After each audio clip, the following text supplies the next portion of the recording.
Good morning. This is Saturday Morning Radio School, and we're going to play with FT8 today. I've got a maybe 20-minute presentation, and when we're done with that, we can all share our tricks and tips and stories and tell me all the things I got wrong, which I'm sure there will be at least a couple. Let me just jump right in and start sharing a screen. And does that look correct, Stu?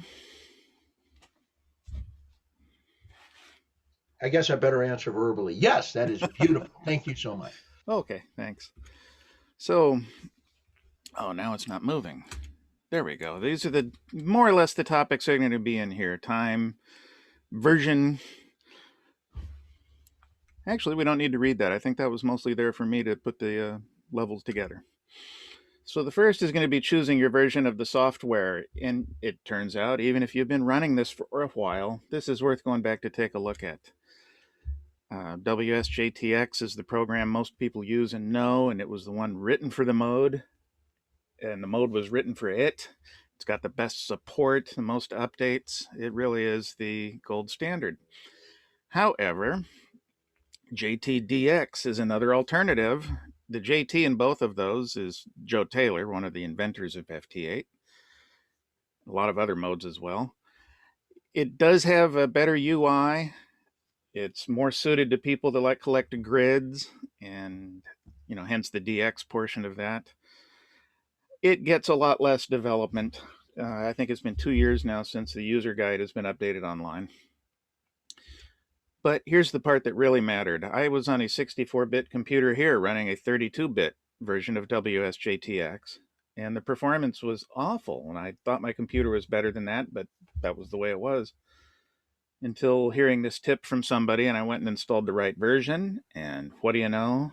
I have a 4-fold increase in the speed and decoding. It really matters. So go check the version you've got installed and make sure it's correct if you've already installed it. And if you haven't installed it, make sure you download the right installer.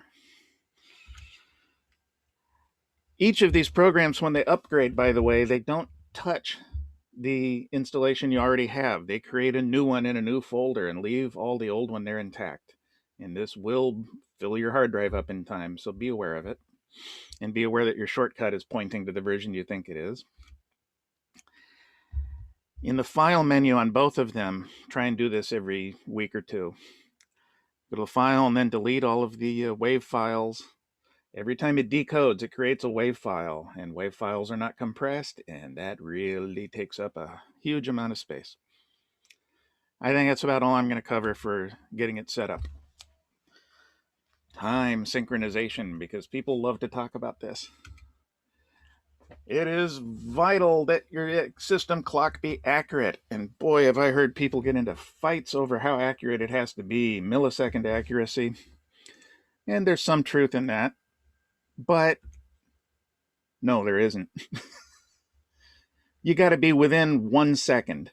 And 1 second plus 1 millisecond won't do you much good, but 1 second is perfect. It's made for everybody to have some gaps there. Now, on that little thing, I wish I'd made a bigger version of it. The little picture, you can see UTC, then dBs, then DT. That is delay time. That's for each person you're talking to, how far off they are from what your computer thinks is correct.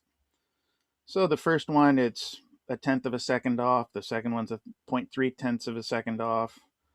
And so far, we have one person who's 0.7 seconds off. That's quite a bit. Notice that it still decodes just fine. And what happens when you get over 1 second on that is they start, their signal may get decoded while you're already trying to send to the next thing, and the auto sequencing gets all borked up. This is the one I prefer to get your clock correct. If you're using a Windows computer, we don't need to be millisecond accurate in our life. And Windows thinks within 2 seconds is plenty good enough. And, it really is. So if you're using Windows system to keep your clock updated, you can be up to 2 seconds off before it adjusts it. And that's enough to break FT8. This is one where you go download a little program and install it. I think you have to select a time server, probably for North America, and it'll keep your computer then after that, within a handful of milliseconds from the correct global time. It was a little tricky to install the first time, and I never could figure out what was holding it up. But once it's been done, I've had it on there for about a year without even looking at it. So, Meinberg. This is a website you can check to see if you actually even need to use that. Go to time.is. It will check your system clock and tell you how far in front of or behind the proper time you really are. I keep that bookmarked on my browser so I can just check it occasionally, and I've never had it off. You don't even need these though. If you're out in the field trying to do FT8 with a lightweight laptop that has very little installed on it, SOTA or Parks on the Air, anything like that, you don't need to worry about that. If we look again at our little diagram there, we had the DT, then frequency, and then average. That counts up all the other signals you're seeing and averages how far ahead of you or behind you they are. And if that average is less than 1 second, you don't need to mess with it. If it's over a second, go to Control Panel and move your system clock forward by 1 second. And that'll fall back in line and you'll be within the range of where it works. So that's it. 1 second is all you need. There we go. I think that's what I just said there. Now here's the part that comes down to your computer and where people say you need a blazing fast computer to run this, and you don't really. The next thing there in the bar after average was lag. That'll be a positive number. Boy, it'd be fun if it could be negative, but that's how long it took to decode all the signals in the last section that you got. If it gets them within 1 second, then auto sequence works and you send out the correct response. If somebody's just sent you your signal report when you're calling DX, if you decode their answer within 1 second, then you'll respond with your signal report. You may have seen sometimes that the program lags, that you gave the response, you called CQ again after somebody called you. This is what's getting you, is that your average got over 1 second. So the things to do if your computer's not naturally speedy is using Task Manager again, raise the priority for the program from normal to high, for instance. That usually is adequate. If you really have a problem with that and always have to mess with Task Manager, you can create a shortcut that will start the program in high priority and just leave it that way. I'm using just an old dual-core laptop to run this, though, and you can see from my screenshot there, I'm usually under half a second for all of my decodes. And occasionally, if the band is really busy and you're getting 60 decodes, I'll go ahead and use the DSP in my radio to knock everything off below 500 hertz and 3 kilohertz and get rid of the people in the fringes, cut down the number of decodes, and that brings it back in line.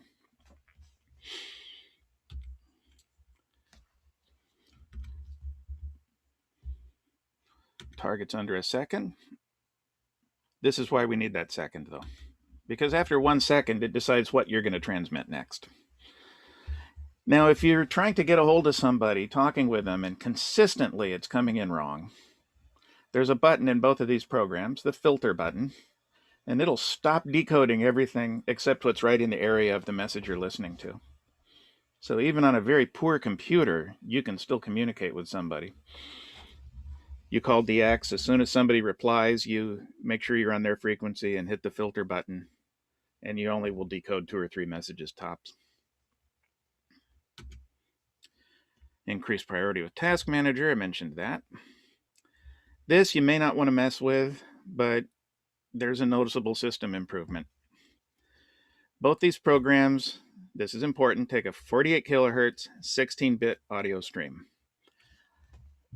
If that doesn't mean much to you, feel free to ignore this. I've seen people argue on this, on why it's so vital to have a really killer sound card, and they want to run everything at 96K and 32-bit. It won't matter. It won't help you. The way this decodes signals, if you get better audio than that, it's going to downcode it to this before it tries to decode it. If your native audio is worse than this, then the program is also going to upcode it before decoding. It's a big time waster. So if you can set your sound card settings to naturally operate at 48 kilohertz and 16-bit, you'll save 10 to 20 milliseconds on every single decode that you do. On an older computer, it can be a much bigger penalty than that. And we have, on Windows at least, how to get to it. The system section and then sound. You pick the sound card that you're using for the radio. It's under device properties and then additional device properties and then advanced. And then it's pretty simple. You'll have 4 or 5 choices to select. Pick 48K and 16-bit. Just about everything on the internet also should be optimized for that. So it's a good setting to have. However, sometimes people's systems came from the factory to optimize a CD player, and then it would be at 44.1 kilohertz, which is Redbook CD audio. Now levels. This is where all the meat and potatoes is in FT8. Before we start, look at the sine waves on the top. In most of our audio gear, when we have a sine wave that's too big, we use compressor limiters to shrink the sine wave back down to the size that fits within our desires. Amateur radios aren't made that way. We use ALC for the most part, and 99 out of 100, that's just going to clip the sine wave like we have there. And you'll notice how it's starting to look like a square wave. And if you've played much with electronics or oscilloscopes, you know how electronics respond to a square wave. They wobble at the top, or where the angles are. Square waves are bad in audio. They're very harsh. They create ringing, and that creates overtones that you see. And maybe Ed can share some pictures later too of some really funny things we've seen going on with that. But ALC is bad. What we need to do is stay where our sine wave from our signal that FT8 is creating stays as a nice pure sine wave. So that's what this is all going to be about. In ham radios, the last point here is important. No matter what we do, there's always some ALC present. There's always going to be a little bit of clipping of that wave, and we just can't get away from it. Our radios are built that way. Well, let me back up. The reason they're built that way is when you're dealing with a spoken voice in SSB mode, that little bit of ringing creates an edginess that actually makes it easier to understand. So when our radios are doing this, there's a good reason for it. Even on some very expensive radios, it makes it a lot easier to hear somebody in a really noisy environment. The best way to do this is backwards from what you would think you'd want to do. We have to keep the power low to keep ALC from kicking in, and you do it by turning your RF power up as far as you can. Blow them out, give them the whole 9 yards, the whole belt of ammo. And then you use the input control on the radio, usually called mic gain, and lower it down to where your ALC is disabled and not present. It will cut your final output power. That's a good thing. We'll get to that. Because a clean signal, you might be at minus 20 dB and be clean, but if you're at minus 10 dB and you've got a lot of ringing and dirtiness, the other guy's not going to decode your signal. He won't even notice that he's decoding the signal. He'll just see a big red blob on his waterfall and get mad at you anyway. It's also why it's hard to figure out who's blocking up the airwaves sometimes. And that's just it. Dirty signals can create ringing that can drown out everybody on the band. And if you're worried about cutting from 100 watts down to 60 watts, remember it's not that much in dB. If you go all the way down to 50 watts, the other guy only sees your signal drop by 3 dB. It's not that terrible. Also, if you're running on higher power, well, this explains itself. I've burned up a radio using FT8, and I wasn't even running on full power, but it's a 50% duty cycle, and if you're doing it a lot, just calling CQ for long periods of time, all of a sudden it does get warmer in the room.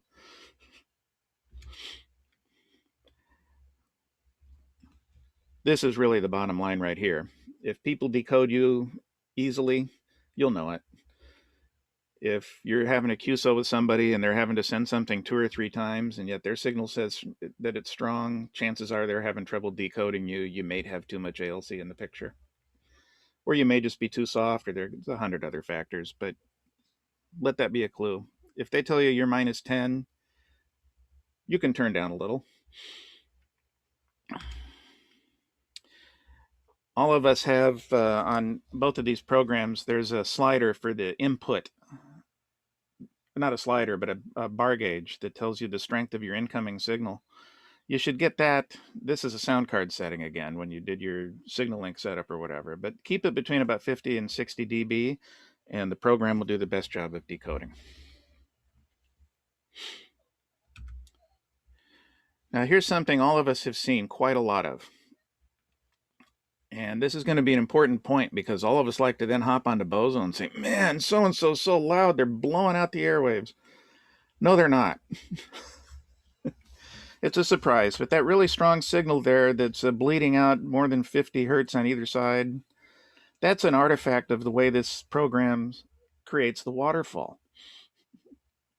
The louder the signal is, the more it starts clipping it inside the decoding and of the waterfall, not decoding of the signal that you're seeing.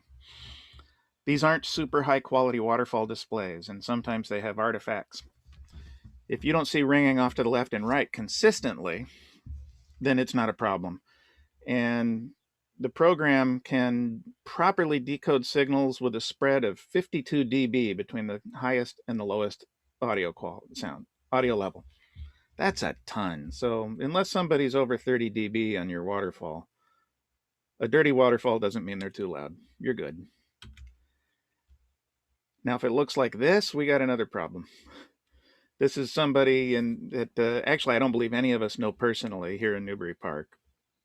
And eventually we got together and talked about this. Joe Taylor calls it the spinal tap method, where you turn everything to 11. This is with the power up full, the mic gain up full. He's creating such a strong ring off the corners of that square wave that look how many times the signal has repeated itself left and right. And additionally, it was at such a high dB level that nothing else was decoded at all. I know there's an approach, especially with some very nice radios that I've paid for some very good features, and it'll handle this job for me, and I'll just turn it up. And no, ALC doesn't work that way. It does with audio. Processing works with audio, not with digital. This was real fun. I finally got a hold of the person, and it's a very popular modern radio, and it turns out even with the ones that say they do everything for you, they really don't do everything for you. You still need to learn how to run your gear. Simplex versus Duplex. It doesn't mean the same as it does. This will be Simplex. I'm using the term to mean you and the other guy are on the same audio frequency. Duplex or split is when you're on different audio frequencies. People usually call that split, and I'm avoiding the word here because it also has another use in FT8. So with Simplex, you're in the same FX as the other guy. This is very popular. A lot of us figured that the guys chose that frequency because it's open. So he's most likely to hear us if we go on that frequency. The problem is everybody else thought that too, and so they all answer him on the same frequency. And if 3 or 4 people are on the same frequency and he's trying to decode it, he probably won't decode any of them. That's an important point right there. When you choose a frequency that's empty in your area, you're not going to step on anybody else answering his CQ. He may not be listening in that area, but that's unlikely. And if he can't hear you in that area, you're probably not going to get a QSO anyway. But the safest way to reply to somebody who's calling CQ, pick a good empty frequency in your area. At least it's clean by the time it reaches his neighborhood, right?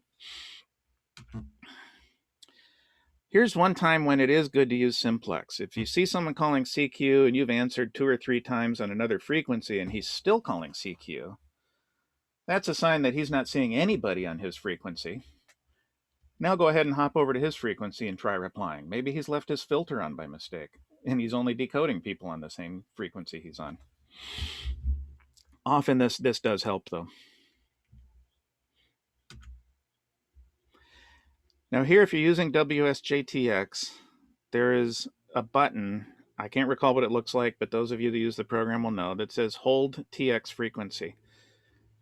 What that means is whoever you click on to QSO with, your radio is going to switch over to their frequency no matter what. That's not what we want. That means you're always in that simplex mode where you're stepping on anybody he's also talking to. And now if he's trying to make a QSO with somebody else and you keep jumping in there, you don't want that. Stu's making a sign like I may have the button backwards here. Can you jump in on that, Stu? Yeah, the the hold TX in WSJX tells it not to move from where your transmit frequency is set. Got it.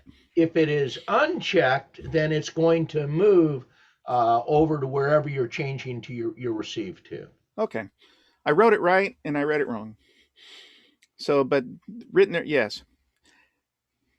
If you can't remember, like I just did, make sure your transmit frequency stays where you put it. On JTDX, this isn't even a button to have. That feature doesn't even exist. I don't even know why it still is there on WSJTX. They thought it was a good idea when they first enabled it. Now you look in the forums for the developers and things, everybody hates anybody that disables it, but there it is, it's still present.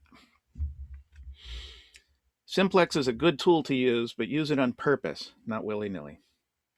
And I guess it's like any tool like that. And there we go, it's considered bad form. If I am trying to have a QSO with somebody in Europe, and we're both at -20 and we're having to repeat ourselves a couple of times, and somebody from Japan is jumping onto my frequency over and over and over, they're drowning the guy out. I'm not going to want to get a QSO with that guy when I'm done with the one I've got. I'm probably going to put him on a block list if it goes on too long, or an ignore list. Now the split operation, this is unrelated to what we were just talking about. It's just an option you can have to make it a little easier to manage your radio. This is why I use the word duplex instead of split, even though the lingo amongst the FT8 hardcore people is to talk about this duplex as split. This split's going to be talking about a feature on your radio setup. Our radios are all optimized for single sideband. And in that case, there's a lot of filtering that goes on as the components are chosen to build up our radio. It may be natural filtering. It may be components that have been added to filter. But there's a band of frequencies that are best for human voice, from about 300 hertz to 3000 hertz, and everything beyond that gets hopefully wiped out. The least amount of that is on every radio. There's a completely clear section at about 1500 hertz to 2K. If you transmit outside of that range on your radio, it's going to be subjected to some of that filtering. You can't control what the other guy's listening on, but you can control the radio on your end, right? So we'd like to have our audio frequency go out at 1500 or 2 grand. So split will use your second VFO to transmit and offset itself by a certain amount so that when you pop out at a signal now at 1500 hertz, it'll be heard at the desired frequency by the other guy. And it's pretty straightforward after you watch it for a bit. And it really is the preferred method. When you're really fine-tuning that mic gain to make sure there's no ALC involved, it changes as you move up and down the frequency band, depending on your radio. This way, if you're always transmitting in that 500 hertz gap, you'll spend a lot less time fine-tuning and a lot less time buzzing out neighbors because your audio got too high. There we go. There is a fake it mode in both of these programs that if your radio doesn't have 2 VFOs, it will just use the cat control to change the frequency of the main radio. It's a little bit buggy and sometimes it gets odd, and it'll, shift your frequency once and then forget to shift it back, and you start walking across the frequency range until you're sending FT8 in the CW band, and then, somebody's upset because you start hearing loud, angry CW. So keep an eye on the radio. It's worth trying, though. This works even on Well, I've got an ICOM from 1980 that was my primary FT8 radio for about 6 months, and it worked perfectly. This is a feature that you see a box on WSJTX and JTDX. Skips the first step of the exchange, the part that gives your grid square. You've probably seen stations calling you right with a signal report and no grid square. When they created this, they thought this would be useful, and it's still usable on things like field day where we don't need a grid square. But the way most of us keep our log, we like to know where the person's located, and that means we have to go to QRZ or whatever to look it up. I do that in every QSO anyway, but it's a pain if I have to do it. There are clubs in Japan where people will share a radio, and you'll have 20 people calling in a row on the same radio. And to shorten the exchange, they leave out the grid squares. I couldn't figure out for the longest time why so many Japanese users didn't use it until I realized it was just hogging the common radio was what was going on. And there's a lot of other aggressive strategies used in those clubs that we'll talk about later. A lot of people don't respond to a call with no grid sign. It's just not a good idea. Don't do it.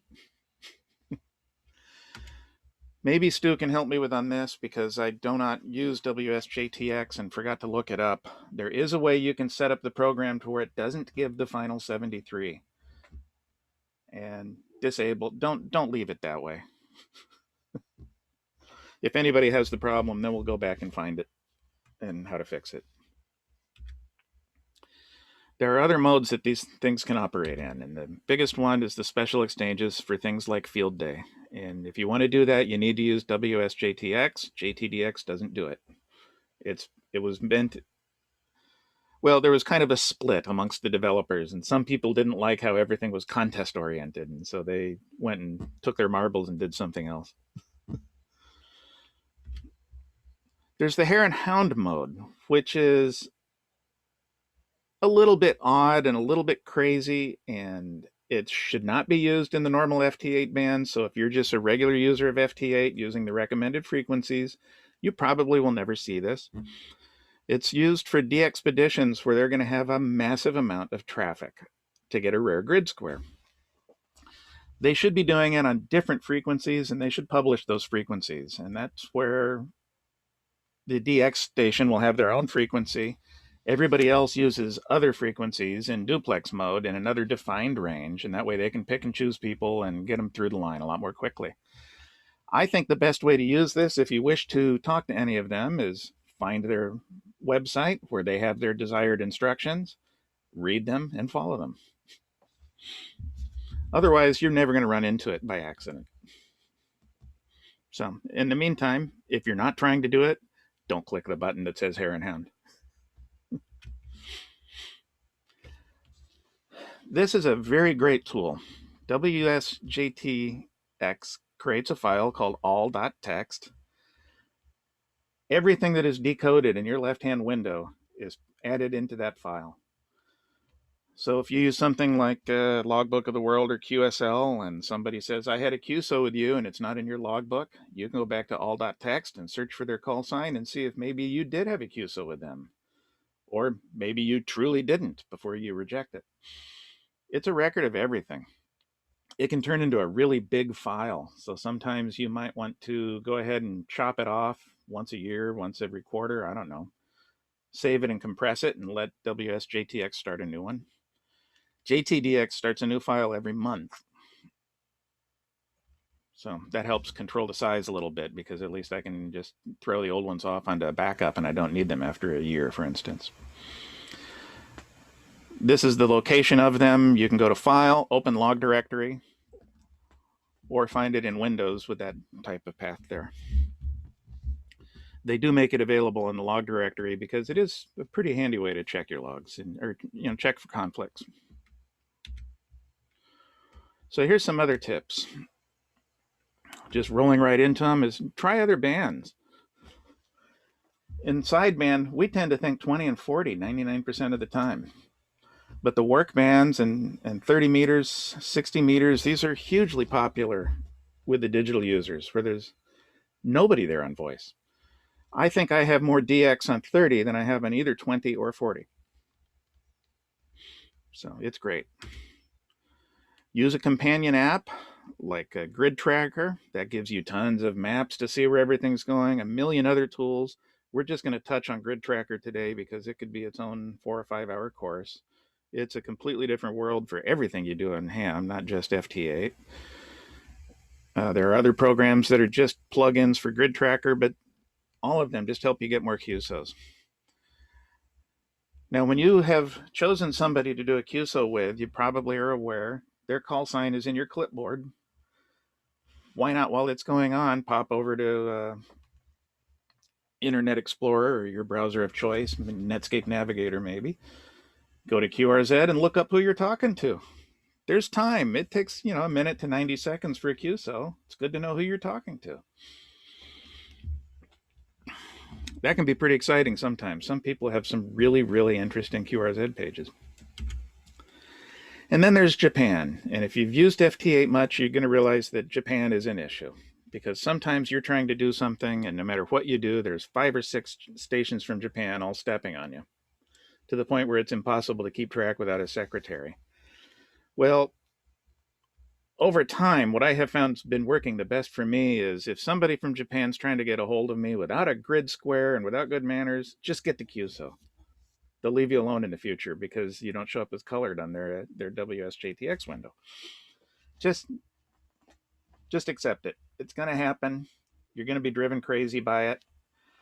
If I have to choose between 2 stations in Japan that are both stepping on me, I take the one who gave a grid square. But if there's none, I still just make the QSO. If I called CQ, I have to make the QSO anyway. That's just fairness. There are people online you can find just really getting angry about users from Japan. But it's a funny thing. If you haven't encountered it yet, sooner or later you will, and it is entertaining. Now, sometimes, though, what we have are pushy people or people just following the rules so poorly that they become QRM. The worst of these are the ones that have unchecked their auto sequence. They'll call CQ, and you just see person after person after person responding to them, and you can see them bouncing over to your frequency, and they call CQ again. And now you're stuck. Every time you move to another frequency to try and do something, their computer automatically follows you over there, calling CQ. And they probably don't know what's going on. It can really be a bother. I usually change bands or go do something else for a while if somebody's stuck on me like that. There's nothing much you can do. Sometimes you can manually send a signal. Whoops. You can put a message in the bottom, type it. Maybe you should put their call sign and then auto seek. Maybe they'll read it. Chances are they're not going to read it and not going to know what it means, that they need to check their auto sequence, but there it is. Sometimes it's somebody who will respond, but you're calling CQDX. This seems to happen from Texas more than anywhere. You're calling CQDX because you've just gotten 4 in a row in Indonesia and you're having a great time, and some guy from Texas keeps answering with a plus 20 signal with his beam and his amp aimed right at you, and you can never decode anybody. Yeah, sometimes the only way you can deal with that is just make the QSO and go back to what you were doing. Easiest way to get rid of someone. Stu, what is it with Texas? It is the Lone Star State, so they consider themselves DX. There we go. Texas is rare DX. Gridtracker. I'm going to make this quick because I don't want this to be a Gridtracker class, but it gives you maps of everything. It has the off-air messaging system. They pronounce it ohms. It's a chat window, kind of, chat programs. You're all familiar with them. But it also connects with PSK Reporter, and it'll show you on your map everybody that is decoding your signal around the entire world. If you're using this, you'll never again say, how come nobody ever hears me? You'll find out exactly who can hear not just you with a PSK Reporter spot or a whisper spot, but who can actually hear your FT8 signals. It's just fantastic. If you're playing with an antenna, I have done this. I'm guilty to say I have wanted to play with antennas and didn't want to mess with getting any QSOs. I put CQRI for Rhode Island, and I would call that for a couple of minutes to see where my spots were, and then I'd go change the antenna to go move my spots around the globe. It's really a fascinating tool to have. It syncs with your logbook. It syncs with Log for Old Men, Logbook of the World, you name it. Yes, it's fully integrated with every one of the online services. It tracks all of your awards, worked all states, DC or DXCC, and so on. JT Alert is also really popular. I haven't used it much, so if somebody else, when we're done here, would like to talk about JT Alert, they can. But it's, any of these is going to make FT8 much more fun to do. Here are the best external resources for this. I just narrowed this to 3. The first, of course, are the user guides. WSJTX and JTDX both have excellent user guides. 99% of what you would need to know to really be a hardcore power user is in those user guides. And there's a publication called the FT8 Operating Guide by Gary Hinson from New Zealand that's also excellent. And I learned quite a lot from that. I'd say go ahead and look up a copy. If you just Google his call sign, ZL2IFB, you'll get that probably in the first hit or two. And that is it. So let me unshare the screen here.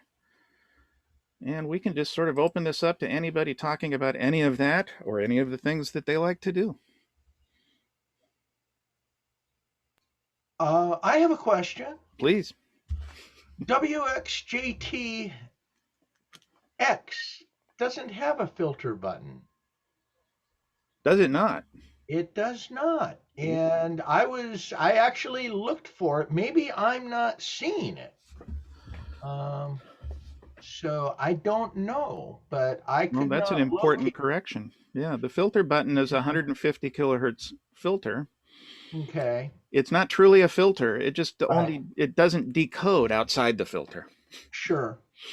So, well, chalk that up to another one of the nice user interface pluses for JTDX. And by the way, if you install both of them, they automatically will take the setup that the other one already had and copy it. So if you've got a nice working copy of WSJTX and you install JTDX, you won't have to go through all the legwork so much. One other thing that I wanted to also mention is WSJTX does not install in a separate directory. If you do an upgrade with WSJTX, it will overwrite into the WSJTX directory. Good. However, FLDigi is notorious for over installing in new directories. And then guess what? If you try to remove the older version from the software management system, it removes every version. So if you're, although off topic a little, if you are going to update your FLDigi, uninstall the old version, install the new version. It will not affect your settings. Mm-hmm. If you do the, go ahead, Victor. Oh, okay. So I am having an Icon 7300 for WSJTX mostly. It has a built-in sound card. Also, I know there's another way to go around using a signaling as external sound card. That's an option. Mm-hmm. I just want to ask anybody have experience. Will there be any difference in terms of efficacy or decoding or anything related to using internal versus external sound card? And yeah. Yeah, Stu, go with that. I've got a comment too, but I can't speak for the Icon 7300. I can speak for multiple radios that I have that have internal sound cards. The internal sound card, for the most part, for me, has been the most efficient way because I basically have 2 different places to set it up and all sorts of other stuff. There's lots of balancing that I can do. A great example of that is you have separate input and output volume controls for that sound card in the radio itself. under the menu. Plus, you can go ahead and, from the Windows driver standpoint, adjust it in Windows to reduce the chance of it clipping because you're overdriving the driver in Windows. Two very important things. And as far as a signal link, the advantage of the signal link, of course, is that it will do what we call VOX internally inside the signal link. So you basically don't necessarily have to set up a separate connection to key the radio, right? What'll happen is the signal link will interface through hopefully a data port or through the mic port in the external audio on other radios, and the signal link itself will send a push to talk signal to the radio via VOX in the signal link. I hope I didn't convolute that too much. It's VOX is not the VOX on the radio, but the signal link VOX. Yeah, I've over convoluted it already. Anyway, with that, Victor, did that kind of answer your question? Oh, yeah, I was distracted by a bunch of messages just now. So basically, using as external, you said it's going to be more complicated because you have a separate setup instead of using an internal one. Well, the bottom line is that the quality of the sound cards typically that are built into the Japanese radios far exceed what you're going to get from a sound card in your laptop or something like that. And the signal link quality is great, but you have to interface with separate cables.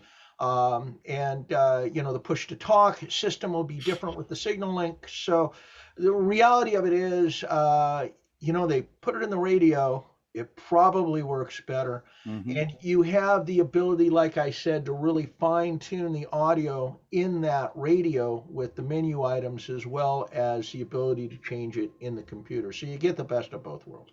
Got it. Thank you. Thank you very much. And to add to that, as an audio guy more than a radio guy, when you have the choice of having 3 items in a path versus 2, you always take 2. Every device is going to lower audio quality to some degree, and it may not be much that you care about. It may not matter, but it's there. And those problems magnify. They don't add up. They multiply each other. So the sound card inside the IC7300 is much better than anything, unless you're spending several $100s on your computer's sound card. And it's certainly better than the 48K 16-bit that it needs to be for FT8. Is my mic working? Oh, it is. Yes. I just got this in the mail yesterday. I use these kind of sound cards. They work excellent. Because I've got an older laptop, well, not an older laptop, but Adrian set it up for me, but this is the sound card we use. Works perfect. Yep. Those cheap $5 sound cards are adequate for FT8. The downside of them is that they will generally have unshielded connections, unshielded boards. They're very susceptible to noise, but these are not hard problems to solve. I mean, an alligator clip and a piece of tinfoil takes care of half of that. The downside you want to watch for when you order them, some of them have an LED built into it. I think there's only 2 PC boards available for all these makers of the cheap ones. But the one with the LED, it's right in 10 meters. It will wipe the band off the map. So just get the one without the LED. Because that also means 30 meters is going to be bad and all the other harmonics of it. Yeah, I've been there and done that and torn the house apart looking for the interference, and guess where it was. I have a question. Ron, you had your hand up, yeah? You were talking about the hold transmit frequency. I use that all the time in WSJT. I think it's great. Typically, what's nice is you pick a spot, and if you stay busy, nobody else will interfere with your spot. You don't have to even worry about it. But if I start using JTDX, does it automatically do that? So that's why they don't have a box? Okay, very Correct. good. I was wondering about that. Yeah, it's made so that if you want to go simplex, you have to click a button for it. Okay. It's still easy to do, but very good. I will Can I make a check quick into that. comment? It's always fun to try different programs and see what you end up really liking. And then after other questions or whatever, Keith, I'd like to share the settings I use in PSK Reporter, and I've experimented with it a lot. And Mm-hmm. whenever I can share my screen, I can take 2 minutes and show you that. Absolutely, yeah. What was that, Stuart? Just one quick comment about hold TX frequency. I got in a heated debate with a very knowledgeable amateur radio operator, very much a digital guy, about that. And the biggest argument that he raised was, well, if you're transmitting on this audio frequency, the other guy on the other side may be picking up noise on that audio frequency that's going to wash you out. And the reason that he picked the audio frequency that he's transmitting on is because it's quiet to him. So he defaults in the other direction. I won't mention his name because we all know him. Yeah. But very, very, what's the term I'm looking for? Respected amateur radio operator. Do you have any comments on that argument? Yes. I can't recall the term for them, and the forums where the WSJTX developers and hardcore users all are, they have a word for the people that insist on the Simplex. I probably shouldn't use it anyway since I want to put this on YouTube. There are people, though, that feel that the whole idea, they treat it almost like contesting in sideband, where what you want to have is the strongest signal to get in there and bury the competition so that you get in and out fastest. And if I don't get them on my common TX that I'm using, then I'm thinking, well, maybe I'm getting blocked out, and I'll look for another open spot. And right. If I don't get them on the second time, then I just figure I'm not reaching them. Or if it's a rare one, or it's some European country I don't have. Hopefully they're using PSK Reporter, and it tells me if my signal's getting there. Right. And that just means I'm probably getting buried because I got in there at least once to get registered, right? Yeah. And usually I'm successful. Now, one thing to remember with PSK Reporter and any of the others, it's going to show the results of people with a nicely set up antenna. And the guy you're trying to reach may have a poor antenna for whatever reason. It may be, he's tuning the heck out of an antenna from another band. We all do that. Yeah. It doesn't tell us that guy can hear us, just that it should be possible. No, it tells us our signal made it. Well, I'll show you my settings when we get there, and I'll show you what I'm looking at. Okay. And the bottom line, though, on the using Simplex, jumping on the guy, it just depends on the type of operator you wish to be seen. And if you want to be seen just like somebody working on, a QSO party, rarely do it. When 10 people pile up on the guy, you want to be the one with the amplifier and the dominant signal every time. That knocks everybody else out of the game in FT8. And it's looked upon by a lot of the hardcore users in FT8 as being rude. And there are some heavy hardcore hitters that still do it and insist that it's the right way to go. But I think they're looking at the point of view of getting the QSO themselves. And they're looking at it as a competition, like it is on a contest for sideband. And, field day is not a contest. I don't think of FT8 as a contest either. It's nicest when everybody can get their QSO. A great example of how that works, there's FT4, which is the same system, except it sends the data at twice the baud rate. So there's about a 3 dB loss in the signal strength, but it's fast. It's only a 7.5 second cycle. And usually not a lot of people on it, but they tend to be the savvy users. So if I'm on 20 meters and 20 meters is so strong that there are no empty spots, I'll flick over to FT8 and there may be 7 or 8 people there. And what you'll find is everybody one at a time working with each other to get everybody the QSO. Kind of like when we have our local 2 meter events, Since everybody knows each other, everybody's being nice and having fun. And it works great. You'll see everybody lined up at 100 hertz apart and, let each guy go through the rounds one at a time. And, it's possible to do FT8 very much the same way you would sideband. But anyway, Stu, I hope that answers that. My thought on that is that there are people that are perfectly within their rights to want to be the most aggressive person in the pileup. I don't happen to care for that much personally. Well, this guy isn't exactly not a contester. You know, what makes an amateur radio operator who he is competitiveness. So Well, anyway, I insist that I am less competitive than he is.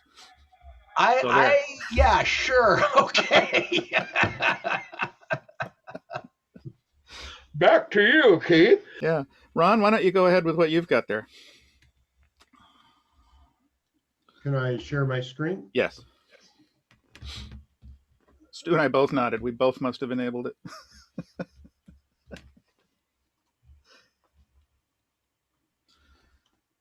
Okay, we there?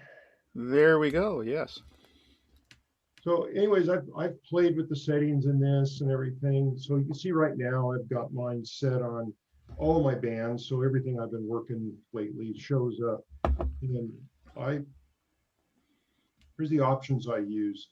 So this is what I found. It only puts on the screen what I hear, what my radio's actually picked up in these little receives. And if it's in the last 10 minutes, you get a sparkly or whatever, which is kind of nice. Generally, I'm running up here in like 15 minutes. I just put on 2 hours just so we had some more examples. So I hide the faint monitors, hide monitors if no reports, show the signal noise ratio, will give you your report out here and how long ago it was. So this guy I'm hearing and he heard me. You can see the report down the left down here, you know, what I came in at and everything. And then I wasn't using these connecting lines, and then I started playing with them. And what's nice about them is if you're zoomed in on the map, there it goes. Slow because of the connection, I guess. And all of a sudden you get a connection outside of what you're looking at, you'll see this connecting line. And there's been a couple times when I've had a connecting line going down to Antarctica, way down here that I would have never seen, would have never known because I'm not usually watching that part of the map. I have to be really, really zoomed out to see Antarctica. Sorry, it's acting really weird because of the, I guess, data right now. So I have to be super zoomed out to see down in here. Then I get everything else repeated. So I'm generally watching something like that so I can see Japan, Indonesia, and Europe and such. So, so anyways, just to repeat what I said, I'm usually running, like 15 minutes and maybe just the one band I'm on or something like that. It doesn't clutter up the map so much, but so that's, you know, basically it's been monitoring lately and everything. So anyways, those are just my handy, simple tips. And like I said, I've played with a lot of the settings in there. And if there's another key setting that you guys know about that maybe I should be using, let me know. Well, I think the real key there is how much you expand your use and enjoyment of FT8 by using the add-ins. Yes. Or the extra features like this. The Antarctic stations were fun. It turned out one of them that I was getting a report from all the time, they just run it as a beacon, and there's never anybody at the radio, so there was never going to be anybody calling back. Sometimes that was the German station. And there was another one just down recently that's been on South Shetland Islands, right? The South Korean station. I just haven't been able to get in. I've gotten into his station like twice, and then I think it just QSBs out, and right. You know, I've got them on 20, 30, and 40 now, but never would have seen it if it weren't for the tracking programs like that, or spotting programs. To see the little white line on my display heading down out of my display, it's like, well, that's not pointed at South America. Yeah. Oh, and the other fun thing about it is sometimes those curves will follow the gray line, and you'll get a bunch of them right at gray line, and it's interesting to see your signal just go right on that gray line right into Europe at a certain time of the day or something. You'll get a lot of them. So that's always another fun feature. Well, gray line was a bit of mystery when I took my original technician class. It was talked about as a thing that happened, but there wasn't much explanation of why. And starting to use maps with FT8 is when it, you know, kind of went, oh, that's it. It's actually quite simple how this is working here and very obvious, but being able to watch it happening is a completely different matter. And you can use these maps if it shows the terminator, day and night line. You can use them to know when you're getting an extra bounce maybe inside that zone. That might be that extra dB you need to get through, you know. Yep. Same on the other end. Thanks, Keith, for letting me present. Yeah. Hey, Keith, I've got to run. Okay. I want to thank you very, very much, though, for this presentation. Absolutely excellent. And I'll be reaching out to you later today. Yeah. Okay. All right? Yeah. Everybody, so good to see everybody. Just do. Now, I need to make sure I don't close the meeting. Oh, that's right. We need to But unco-host. yeah, why don't you unhost me just to make sure. There I go. All right, guys. Okay. Take care. Bye-bye. Glad he thought of that. I'd forgotten all about it. I think we should have another course sometime about the PSK reporter and Gridtracker and JT Alert. There be interest in that? Yeah. Okay. Yeah, I use JT Alert all the time. It's one of the best things I use. Yeah. I love it. Right. And Gridtracker incorporates everything it does, everything PSK Reporter does, all of the online interconnection from Logbook of the World. In fact, Ed and I chat quite a lot using the ohms. I didn't even know he wasn't using Gridtracker for a long time because it just integrated so well with the Logbook of the World's chat and Gridtracker chat that. Does that tie into JT Alert's message?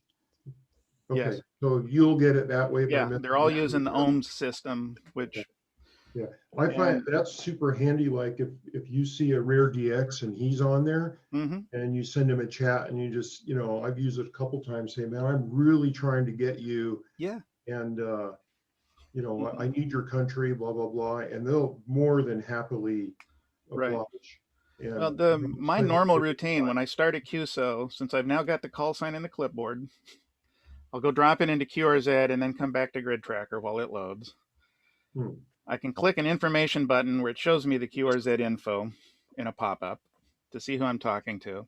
Then I click the button to see if they are a Gridtracker or Logbook of the World or JT Alert, if they use the ohms chat, and can chat with them while we're doing the QSO. Cool. If nothing else, I can send a message, thanks in 73. Yeah. Sometimes, though, you get somebody where, you know, you're just barely catching each other by the fringes, you know, and you can be together for 10 or 15 minutes to finally finish the thing, but you both know you're talking about it and working on it, so you keep working. And I've gotten a lot that way, some pretty bizarre little contacts. And, you know, it may not be rare, but it could be a guy that's got, you know, a hand-me-down radio and a piece of wire thrown over the roof of the house, and he's happy to get any QSO, you know, and, you know, those are just as important to me as the whole thing about FT8. The criticism of it is that it's not very personal. Well, it's just as personal as you want to make it. And Keith, are you using Log4man for logging usually? Yeah. Okay, so I noticed a question about the Log4man. Sometimes when either I put somebody into a like a contact, and it will automatically search up the call sign for me in Log4man, but sometimes it doesn't. I'm still not able to find out where the setting is for it to do that. Okay. I don't know exactly where they are off the top of my head. Like most things, once I got them working, I stopped looking. But in the setup, there is one for, I'm going to make funny faces here while I'm looking at a different program. In the program configuration, you can set it up for QRZ. Oh, here we go. Info providers, software configuration, info providers. And you can choose QRZ, HAMQTH, QRZCQ, and HAMCall. QRZCQ is a very handy one to have. It's a free membership, and there are a lot of stations in Asia that prefer to use that instead of QRZ. So a lot of the stations that don't identify with QRZ, you can still find them. Yes, I did set up the QRZ lookup, and the thing is that there is one part that the log for old man would go to what we are looking at, some Q sign. I mean the call signs in the WSJTX automatically. Sometimes doesn't. There's a UDP connection between the Uh-huh. two that has to be proper. Okay. And if it's involving lookup data, now that's all getting thrown in with timing over the internet as it goes to get the info from QRZ. And sometimes QRZ takes 4 or 5 seconds to respond, and by then it's too late. The UDP connection's timed out. Or so, yeah, specifically, we can try and unwind those all off net, I guess you say. Okay. I mentioned Ed and I having some fun, trying to get our ALC levels set. And we were still getting these artifacts that looked like excessive ALC. And one of them turned out to be kind of funny, and it's something I knew about from class, but I don't have a fan dipole, so I promptly forgot about it. That a signal goes up your, out your coax to a fan dipole, and it finds the most resonant leg, basically. But it's still going everywhere else as well, and so it's all the other ones are still resonating. Yeah, just poorly, and they're also being excited by the resonant leg as it broadcasts. It's like having antennas very close to each other, and it doesn't matter because the artifacts that come out of there are 20, 25 dB lower. You're never going to hear them in sideband. But the decoder is so sensitive in WSJTX that it was picking them up. Especially when you're only a mile away. Oh, yeah. And I think one leg of his dipole is aimed just with millionth of a degree accuracy at my vertical. Because our antennas are almost locked. Yeah. And we both were just going nuts trying to figure out all the things we could do better because we're doing everything right. And yet I'm still seeing it. And he's seeing me at times just destroying the entire band. Well, that was the interesting part because everything I've always read is you're supposed to turn your AGC off. Right. And maybe that's for the newer radios, but mine, I have a TS2000, so it's, pushing 20 years old. Mm-hmm. And when I turn my AGC off and you transmit, you are everywhere. Yeah. Well, what happens there is if you have no AGC in the radio, that signal's still going through strong. And your next thing in the chain, now you're just overdriving the input on your sound card interface.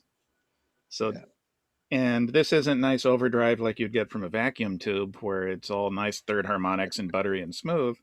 It's everything. So it's in the sound card that those extra spurious signals were originating, not in the radio. Right. So the AGC turns out, it depends on your radio. If you have a really expensive radio, the AGC will be a compressor limiter, which is a pricey circuit. Sometimes, though, it just clips. It's just the limiter. And, if you spent less than $2,000 on the radio, that's what it's going to have in it. Yeah, I ended up just turning my AGC back on and then moving it up towards fast. Yeah. Yeah. Mine doesn't matter if it's fast or slow, but it has to be on. Yeah. And again, there's no compression in it. I like the slow because if somebody's going to nail it, I can respond. But again, I'm an audio guy. I'm used to that. I'd leave it on fast if I wasn't used to playing with knobs.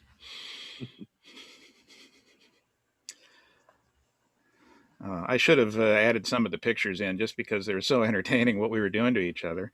Right. Until it hit me one day that it doesn't matter if the signal's down at minus 29 dB. It's not decoding it down there anyways. Yeah. And certainly I may see it down there, but somebody another 3 houses further away won't. Okay, and the one thing to share is that I used to have a very terrible problem with the 80 meter band because once I turn it up to above 20 watts or so, my one of my GFIC circuit board is going to click. I think this morning I have resolved the problem by putting in a clamp on, and a filter basically cut down the noise level or something. Now it's that stop clicking. That's great. I know at my house, everything in my home wiring is incredibly sensitive to 80 meters. Everything. Oh, Stuart one day was having his internet go out every time he used 80 meters.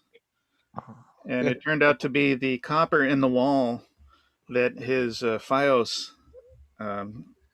digital or optical terminator was plugged into. Was exactly resonant. And if you unplugged it and put in a 10-foot extension cord and plugged it back in, the problem went away. Oh, yeah, something like that. Yeah. Whenever I transmit on 40 meters and below, all the motion sensing lights, floodlights in the house, outside the house go off. Yeah. On 20 meters, it's the one on the side yard. On 30 meters, it's the one outside my bedroom, and on 40 meters, it's the one on the other side of the house. I can turn them on and off individually. Well, we're hams. What we do is install toroids to make our stuff happy, and just hope like hell that our neighbors aren't getting the same problem. I had to install a toroid on a Samsung TV that I have in the den, because it would just, every time I key up on 40 meters, it would turn on or turn off. Right. So the last thing I've got in the house to fix is one set of powered speakers on the master bedroom television set that no amount of toroids will stop 80 meters from going. It's even worse with FT8 because it's such a terrible noise. Then try wrapping them in tinfoil and ground the foil. I just turned the speakers off. Well, yeah. I think David was trying to show us something. Yeah, I know. Was that your antenna, David? That's the antenna. Did you see it? Yeah. It's just a radiating element from a 3-element beam, 4-band beam. Right. But it's just sitting on top of the wall. Okay. No director, no deflector. Yeah. You were trying to show your screen. The station contacted is a VK station. Okay. Australia. About a week ago. Yeah. VK2LX made an FT8 contact with my meager station. Yeah. Meters? 20 meters. 20 meters. Well, that could be another complete class again on how much we should feel free to ignore people who say we need to have perfect antennas. That's right.